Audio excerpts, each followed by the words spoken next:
사도 바울은 자기 제자 디모데에게 오늘 본문에 보시면 자기 자신의 직분이 하나님의 은혜로 자기에게 주어졌다.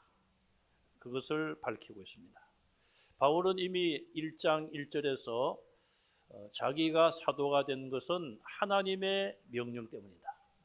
또 그리스도 예수의 명령 때문이다. 그렇게 자기를 소개했어요.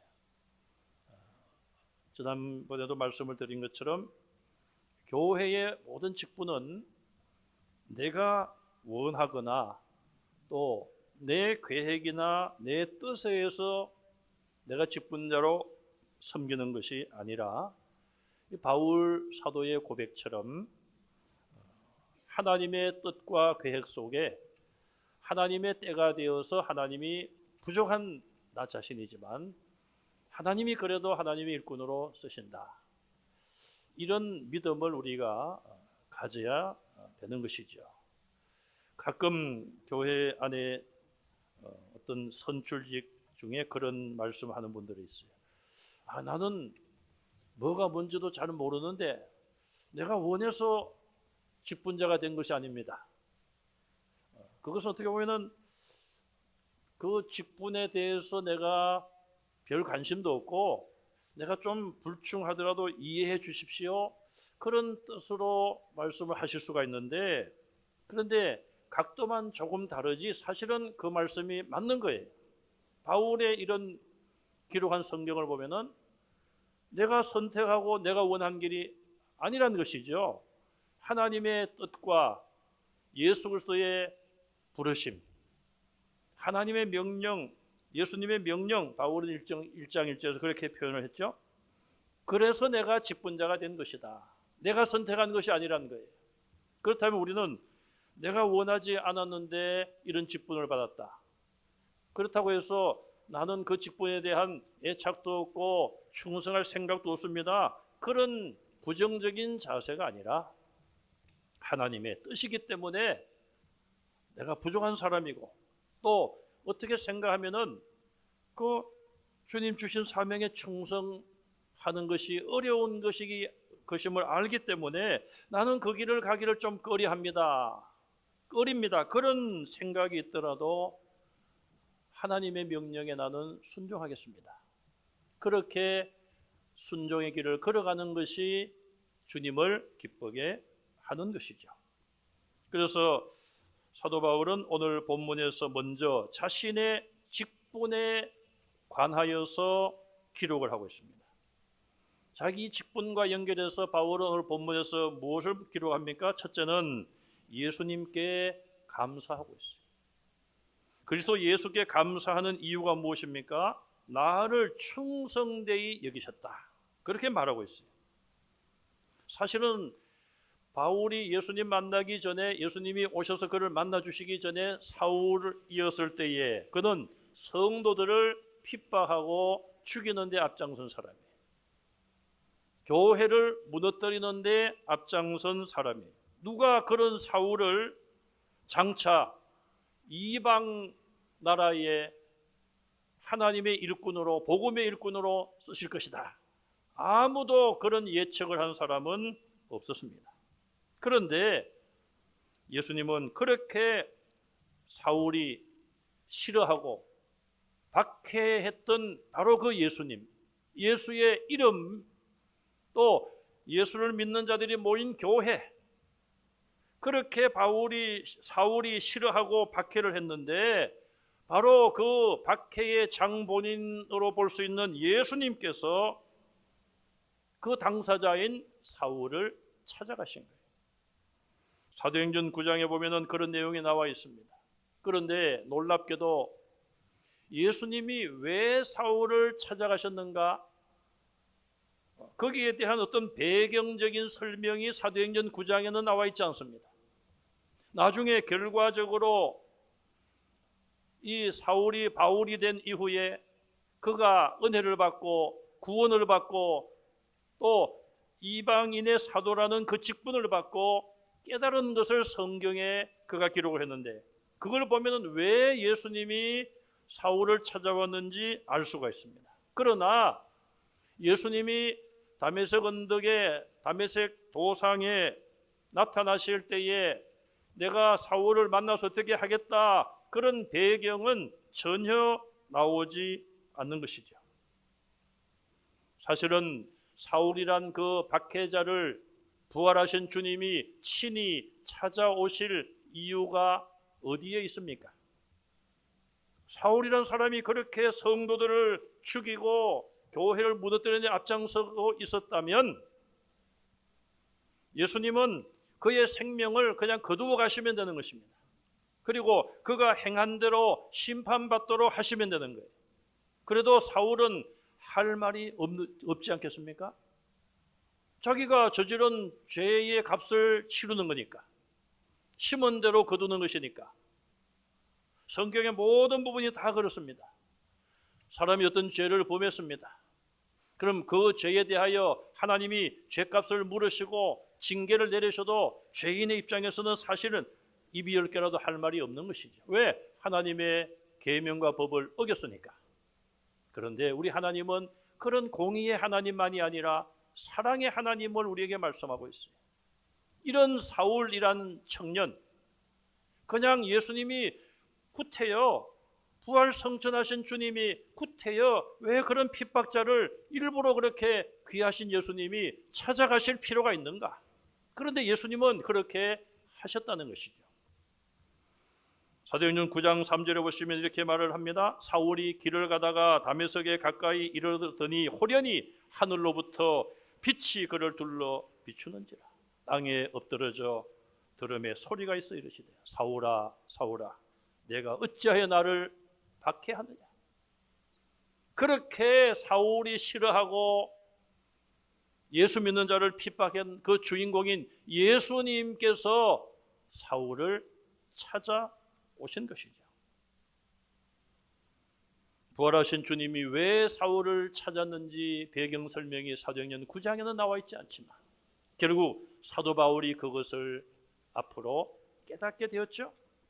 왜 나 같은 죄인을, 멸망받아 마땅할 죄인을 그렇게 예수님이 찾아오셔서 나를 구원해 주셨고 더 나아가서 이방인의 사도라는 그런 중책을 내게 맡겨주셨는가?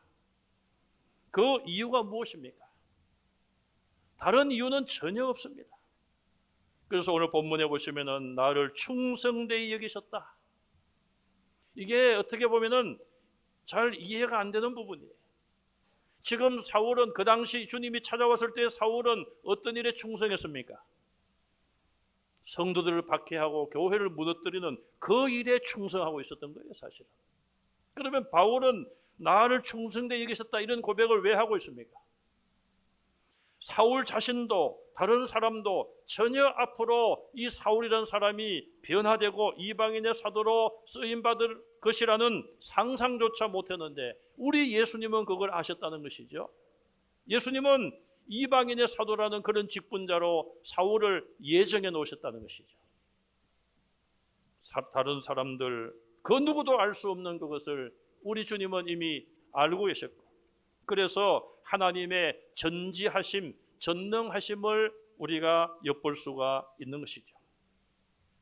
또 한 가지 감사의 이유는 무엇입니까? 나를 능하게 하신 분이다. 핍박자인 나를 이방인의 사도로 부르신 그 주님은 나를 능하게 하셨다. 나에게 이방인의 사도라는 그 무거운 부담되는 직분만 주신 것이 아니라 그것을 감당할 수 있도록 나에게 능력도 주신 분이시다.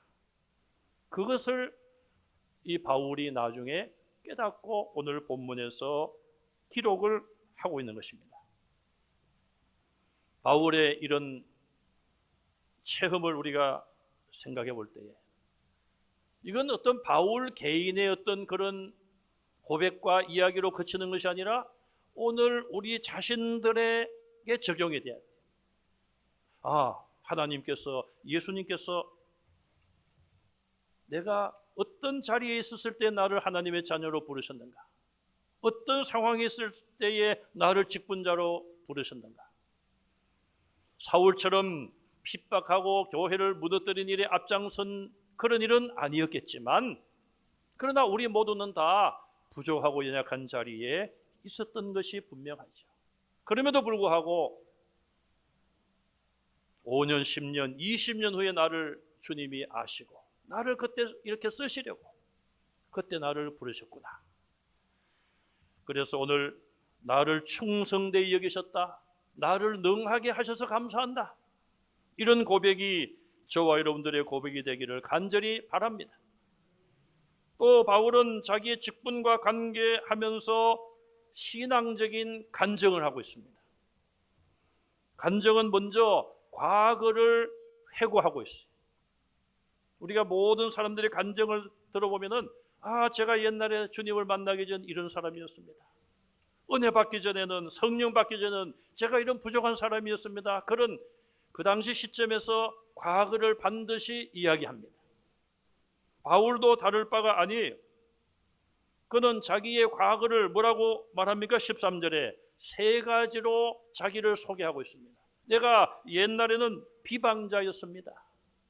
비방자를 다른 말로 회방자라고도 말을 해요. 이 말은 해쳐서 말을 하는 거예요. 해로운 말, 해쳐서 말을 하는 것이고, 누구를 해칩니까? 하나님에 대하여, 예수님에 대하여 거룩하지 않다, 예수가 거룩한 분이 아니다, 그렇게 말로 공격하고 비난하는 것이죠. 이거는 유대교 사람들이 하는 거였습니다. 우리 사도행전에서 보는 것처럼 유대교 지도자들은 어떻게 하면 저 예수를 제거할까, 그것이 그들의 목표였습니다. 자, 그들을 향하여 비방자 혹은 회방자라고 표현하는데, 바로 바울 자기가 과거에 비방자요 회방자였다는 거예요. 이거는 하나님을 대항하는 죄입니다. 두 번째, 박해자였다.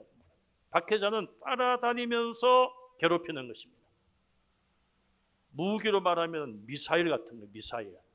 미사일은 표적물을 따라다니면서, 비행기를 향하여 만약에 미사일을 쏘면은 이 비행기가 S자를 그리며 도망을 치더라도 그 꽁무니를 따라다니면서 언젠가는 결국은 추락을 시키는, 그것이 바로 박해자라는 의미예요. 예수 믿는 사람은 내가 어떻게 해서라도 찾아내서 물색해내서 내가 형벌을 가하겠다. 바울이 그런 일을 했잖아요. 다메섹 언덕에 주님을 만날 때도 문서를 받아가지고 살기등등하게, 눈에는 살기가 흐르면서 내가 예수 믿는 자들을 색출해내서 내가 감옥에 가두고 죽이리라, 그렇게 그는 박해했어요. 그러니 예수님께서 사울아 사울아 네가 왜 나를 박해하느냐 물으셨잖아요. 세 번째는 폭행자라고 말하고 있어요. 스스로가 자기가 폭행자다.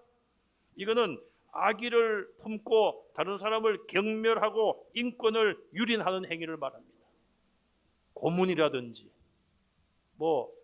구타라든지, 더 나아가면은 결국 생명을 뺏는 자라든지. 자, 이 세 가지, 비방자, 박해자, 폭행자, 이것을 바울 사도는 이런 어떤 과거에 대한 언급을 할 때마다 이런 마음을 가지고, 또 오늘 본문에서는 직접 디모데에게 이런 자기의 과거를 지금 이야기하고 있습니다. 내가 옛날엔 이랬던 사람이다. 두 번째는 이 간증을 하면서 그럼에도 불구하고 내가 이런 은혜를 받았다, 자기가 받은 은혜를 간증하고 있습니다. 13절에 보시면은 긍휼을 입혀 주셨다. 긍휼, 불쌍히 여기는 그런 옷을 내게 입혀 주셨다. 자, 창세기에 보면은 에덴 동산에서 아담과 하와가 하나님께서 금지하게 하신 열매를 따먹고 범죄. 그러자 열매를 따먹고 나자 자기들이 벌거벗은 것을 수치스러운 그런 마음이 생겼습니다. 결국 수치스러운 그런 마음이 생긴 것 자체가 결국은 우리가 성경을 통해서 보면 좋은 것이 아닌 거예요. 원래 하나님이 만들었을 때는 그런 수치심이 없었던 것이죠. 눈이 밝아져 자기의 부끄러움을 여기고 무화과 나무로 치마를 만들어 임기응변으로 입습니다. 무화과 나무가 나뭇잎으로 치마를 만들었는데 몇 시간이 지나면은 어디 앉았다가 일어나면은 나뭇잎이 다 부서져요. 그럼 여러분 한번 그 우스꽝스러운 모습을 한번 생각해 보십시오. 얼마나 참 우스꽝스러운 모습일까요? 하나님은 그것을 보시고 마음이 아프셨을 거예요. 그래서 가죽옷을 지어서 입혀주신 거예요. 하나님께서 친히 가죽옷을 지어서 입히셨다. 성경은 그렇게 말씀하고 있어요. 말씀으로 모든 만물을 창조하신 하나님께서 가죽옷 나와라 뚝딱, 아담과 하와에게 맞는 가죽옷이 나와라, 말씀으로 만든 게 아니라 하나님이 지으셨다고 말씀하고 있어요. 우리 여자분들이 옛날에 학교 다닐 때 가정 같은 수업을 하면서 뭐 치마도 만들고 바지도 만들고 해보시지 않습니까? 그렇게 하나님이 지으셨다는 거예요. 어린 양의 가죽으로. 그래서 그거 가죽옷을 입혀주셨어요. 그것이 바로 긍휼을 입혀주신 거예요. 불쌍히 보시고, 무화과 나무 그거 뭐 다 부스러지고 없는 그런 모습으로 입고 있는 그런 모습을 보시고 우리 하나님의 마음이 얼마나 아프셨을까. 그래서 가죽옷을 지으셔서 입히셨다. 오늘 본문에 긍휼을 입혀주셨다. 같은 의미인 거예요. 그러면 왜 하나님이 긍휼을 베풀어 주셨습니까? 바울은 이렇게 말합니다. 믿지 아니할 때 자기 자신이 예수님을 그리스도로 믿지 아니했기 때문에 그렇게 불쌍히 보셨다는 거예요. 그럼 왜 믿지 아니했느냐? 알지 못했기 때문에, 알지 못하고 행했기 때문에. 진리가 무엇인지 알지 못하고 조상적부터 배워온 유대교의 잘못된 그런 가르침에 따라서 예수님을 그리스도로 믿지 아니하고 오히려 예수 믿는 자들을 핍박하던 영적인 무지함. 내가 알지 못했고 내가 영적으로 그렇기 때문에 믿지 아니할 그때에 내가 그런 잘못을 범했다는 것이죠. 그런 나를 긍휼로 입혀주셨다. 긍휼을 입혀주셨다. 예수님이 그런 사울을 불쌍히 보시고 그를 찾아오셨고 회개할 수 있는 기회를 주신 것 아닙니까? 3일 동안 주님의 밝은 빛에 육신의 눈마저 어두워졌습니다. 그러나 육신의 눈은 감겨지고 어두웠지만 그가 영적인 눈을 뜨게 된 것이고 그 3일 동안 육신적으로는 캄캄했지만 영적으로 비로소 자기 자신을 발견하게 되었고 예수님을 구주로 영접하게 된 것이죠. 그 사도행전 9장에 보면은 그런 사울이 3일 후에 아나니아를 통하여 눈을 뜨게 되고 그 다음 날부터 예수님을 전하는 사람이 되었어요. 자, 이렇게 알지 못하고 믿지 못했을 때 자기가 그런 악한 짓을 했지만은 그것을 불쌍히 보시고 나에게 긍휼을 입혀주셨다. 그렇게 간증하고 있어요. 그러면서 마지막으로 그는 주님의 은혜가 어떤 것인가? 이것을 간증 부분의 마지막으로 말하고 있습니다. 이 간증 부분의 마지막 주님의 은혜를 설명하면서 넘치도록 풍성하다. 하나님의 은혜는 넘치도록 풍성한 것임을 말해주고 있습니다. 가나 혼인잔치에 포도주가 떨어졌습니다. 나중에 결국 예수님께서 물을 포도주로 바꾸어 주셨어요. 잔치를 주관하는 그 사람이 말하기를 이 좋은 포도주를 왜 남겨두었다가 이제야 이 마지막 순간에 가져오느냐? 그렇게 말했어요. 주님의 은혜는 이처럼 다른 것과 비교할 수 없도록 가장 좋은 것이죠. 오병이어로 5,000명 넘는 많은 사람을 먹이고 12광주리를 남겼어요. 12광주리를 남겼어요. 그래서 여러분 무슨 잔치를 하거나 뭐 가정에 누구를 초대했을 때에 음식을 지나치게 많이 할 필요는 없습니다. 낭비죠. 적당하게 해야 되지만 모자라는 것보다는 조금 남는 것이 좋은 것이죠. 모자라는 것보다는 나은. 왜? 우리는 하나님의 넘치는 풍성한 은혜를 받고 누리며 살아가고 있습니다. 그래서 우리는 모든 면에서 인색하지 말고 넉넉하게 그렇게 베풀고 섬기는 것이 우리에게는 필요해. 왜? 우리가 오늘 사도 바울이 고백한 것처럼 풍성한 하나님의 은혜, 넘치는 하나님의 은혜를 받은 자들이기 때문에 그런 것이죠. 그 다음에 14절에 보면 그리스도 예수 안에 있는 믿음과 사랑과 함께 있는 것이 하나님의 은혜예요.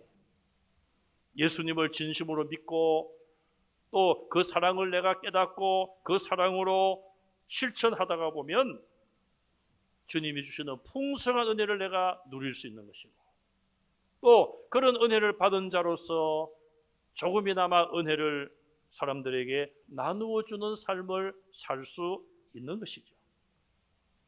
이렇게 바울은 자기의 과거를 이야기하면서 그런 나를 하나님께서 이렇게 용서하시고 구원해 주시고 직분까지 주셔서 감사하다는 이런 간증을 하나님 앞에 하고 있습니다. 저와 여러분들은 정말 주님께 이런 감사와 감격이 있습니까? 주님은 나를 불쌍히 보시고 나를 구원받게 하시고 나에게 믿음도 선물로 주셨고 십자가의 사랑도 거저 주셨고 풍성한 은혜를 내게 베풀어 주셨다. 나는 이 풍성한 은혜를 받았으니 나도 이제는 이 풍성함을 나누며 베풀며 살겠다. 그런 직분자들과 성도들이 되시기를 간절히 바랍니다. 이렇게 자기의 직분과 관계되어서 설명과 간증을 먼저 바울이 했습니다. 두 번째는 15절과 17절에 보시면 복음에 대하여 설명하고 있습니다.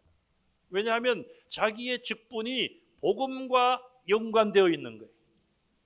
그러면서 믿보다 이 말이요, 이 말은 주목하시오, 그런 뜻입니다. 이 성경을 읽는 디모데에게 너는 이제 정신을 차리고 내 말을 잘 들어라, 이 말. 왜? 지금 복음의 핵심을 말하고 있는 것입니다. 바울의 그러면 선언과 선포는 무엇입니까? 예수 그리스도께서 죄인을 위해 구원하시려고 세상에 임하셨다. 예수님이 인간의 몸을 입고 이 땅에 오신 목적이 뭐냐? 죄인들을 구원하기 위해서 성육신 되셨다는 거예요. 인간의 몸을 입고 오셨다고 말하고 있습니다. 하나님의 아들이시고 성자 하나님이신 예수님이 왜 하늘 보좌를 떠나서 인간의 몸을 입고 이 땅에 오셨는가? 죄인을 구원하시려고. 이 선언을 바로 이어서 15절 하반절에 바울은 뭐라고 말합니까? 죄인 중에 내가 괴순이라. 자, 보십시오. 바울은 복음의 핵심을 이야기하면서 예수 그리스도께서 죄인을 구원하기 위해서 이 세상에 오셨습니다. 그 죄인 때문에 왔다는 거죠. 그러면서 내가 죄인 중에 괴수입니다. 그러니까 예수님이 이 땅에 많은 죄인들을 위해서 왔지만 그 중에 내가 죄인 중에서도 내가 대장이라는 얘기예요. 내가 제일 많은 사람이고 제일 큰 죄를 지은 사람이라고 자기를 말하고 있어요. 그래서 이 바울은 예수님이 많은 죄인들을 구원하러 오셨지만 그 중에 죄인 중에 내가 괴수입니다. 괴수. 이 말은 내가 가장 죄가 많은 사람인데 내가 예수님을 통하여 구원받고 회개하고 용서받고 천국 백성이 되었으니 내가 가장 빚을 많이 진 사람이에요. 내가 가장 죄가 많은 사람인데 나 같은 죄인을 용서하시고 사도의 직분을 주셨습니다. 그런 감사와 감격이 넘치고 있는 것이죠. 내가 괴수입니다. 괴수란 말은 우두머리, 두목이란 말이에요. 조폭 중에도 두목이 있잖아요. 두목이. 죄인 중에서도 사형수가 있고 무기징역수가 있고 죄의 어떤 경감이 있죠. 뭐 다 죄인이지만 바울은 주저하지 않고 내 죄가 가장 큰 가장 많은 죄를 내가 지었습니다. 이렇게 말하고 있어요. 자기의 과거를 조금도 주저하지 않고 고백하고 있는 거예요. 바울은 그런 마음을 순교할 때까지 가졌어요.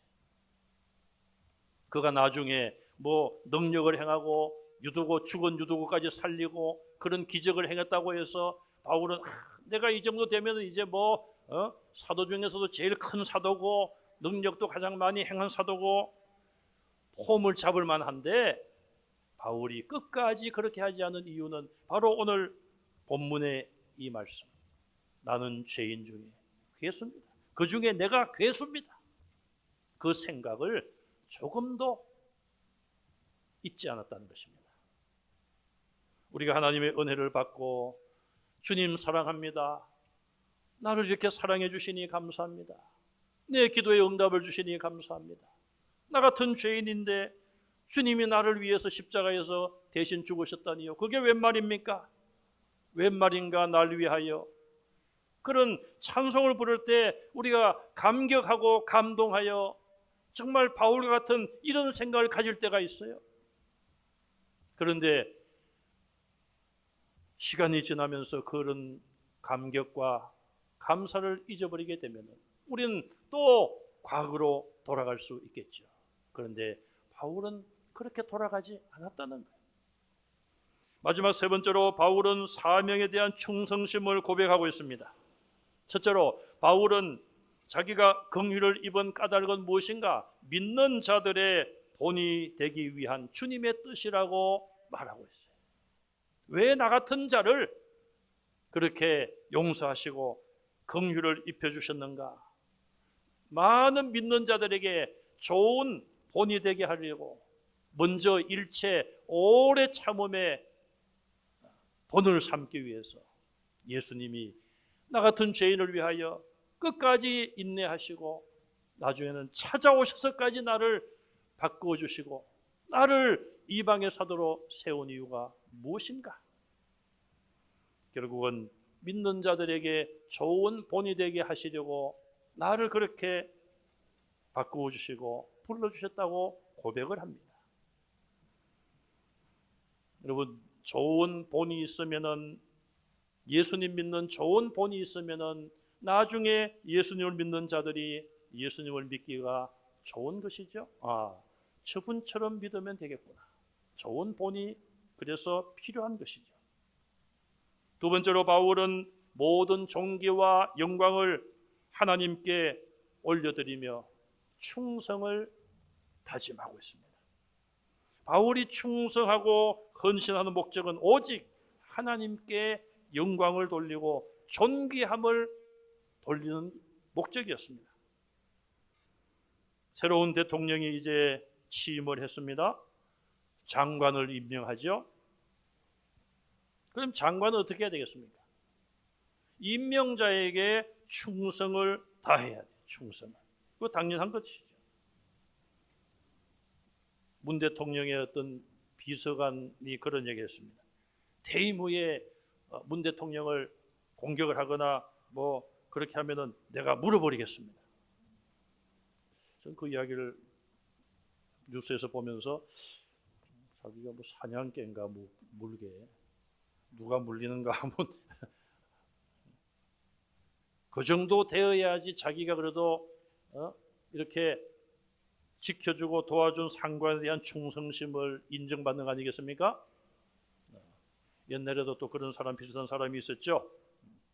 장세동 씨인가요? 우리는 누가 예수님을 핍박하면 내가 물겠습니다.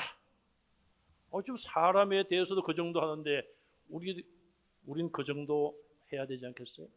그런데 저는 가만히 생각해 보니까 그렇다고 해서 우리가 또 물면 되겠는가?